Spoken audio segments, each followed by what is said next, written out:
Assalamu alaikum wa rahmatullahi wa barakatuh. The Cave of Hira, another so-called evidence provided by Dan Gibson to support his theory that Islam started in Petra. Let's go and watch the argument Dan made. Now, Al-Hattab had so harassed Zayd that he forced him to withdraw to the upper part of Mecca, and he stopped in the mountain of Hira, facing the town. It's interesting to note that in this account, Mount Hira is located in the upper part of Mecca. If you go to Mecca today, the cave of Hira doesn't face the city. But here in Petra, the high side of the city is north of the colonnaded street, and the low part of the city is south of the colonnaded street. In effect, the city was divided in half by the colonnaded street. If Petra is the holy city of Mecca, then the cave where Muhammad received his first revelation should be located there. The ancient records say that the cave faced the town, and that it was low down since Muhammad tried to climb the mountain to throw himself off. If that's the case, I think I know just the spot, but we'll have to go over there.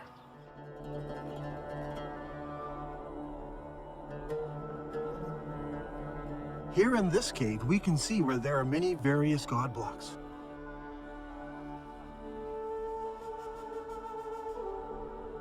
Up there is a large crescent symbol. This is just the sort of cave where young men would go to contemplate the meaning of life. The descriptions and location of this cave are just like the ancient records describe it. Just outside of the city, the entrance facing the city, and evidence that people spent time here in religious worship and meditation.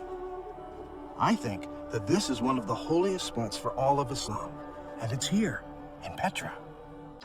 Okay, let's deal with that very quickly. Basically, Dan Gibson's argument is as follows.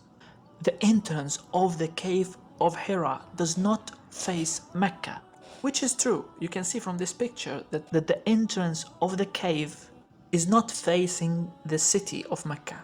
However, what was the evidence that Dan Gibson provided? Let's go and watch again.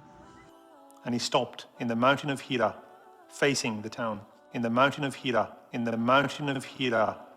The account quoted in the clip we just watched is talking about the mountain of Hira.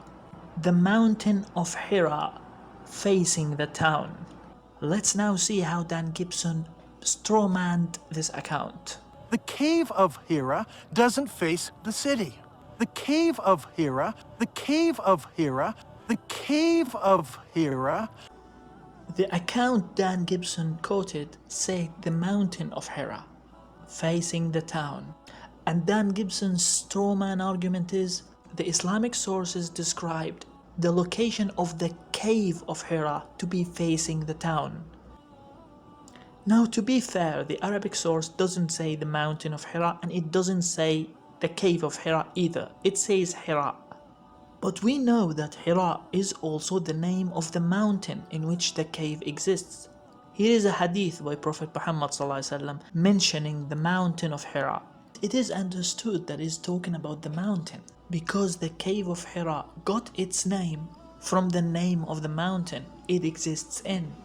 So first of all, Dan Gibson used the account in English which says mountain of Hira, yet he was so dishonest to use this account and claim that the account is suggesting that the cave of Hira is facing the town.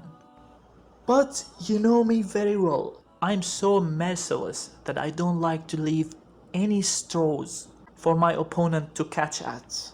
So let's be so generous with Dan Gibson and accept for argument's sake that this account was talking about the cave of Hira.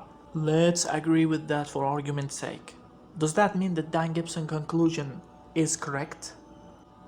Absolutely not. Because the account doesn't say the entrance of the cave of Hira was facing the town. It was talking about the location of the cave of Hira. And if the cave of Hira was in the mountain of Hira, which is facing the town, then you can say that Zayd was in the cave of Hira facing the town. Especially when you know that when you enter the cave of Hira, you face the city of Mecca.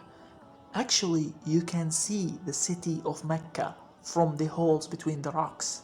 So if Zayd was inside the cave of Hira, looking from these holes at the city of Mecca, it's a perfect description to say that he was in Hira facing Mecca. In this book by Ibn Dhahira, who died in the year 1578 CE, in his book Al-Jami' al-Latif, he said that the cave of Hira directly facing the city of Mecca, even towards the Kaaba.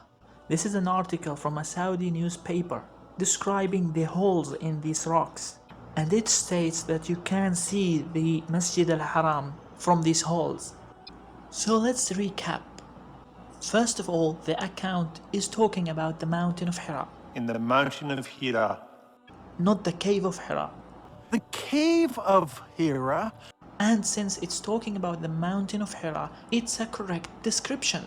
The mountain of Hira is facing Mecca. Second, even if it was talking about the cave of Hira, it doesn't necessarily mean that the entrance of the cave is facing Mecca. It could be referring to the location of the cave, which is in Hira, which is facing Mecca. Or it could be referring to the fact that when you enter the cave of Hira, you're actually facing the city of Mecca. You can see how many conclusions we can get. It is so ridiculous and dishonest to rule them all out and just conveniently stick to the one which fits your stupid theory. And that's it for today. Thank you so much for watching. Wassalamu alaikum wa rahmatullahi wa barakatuh.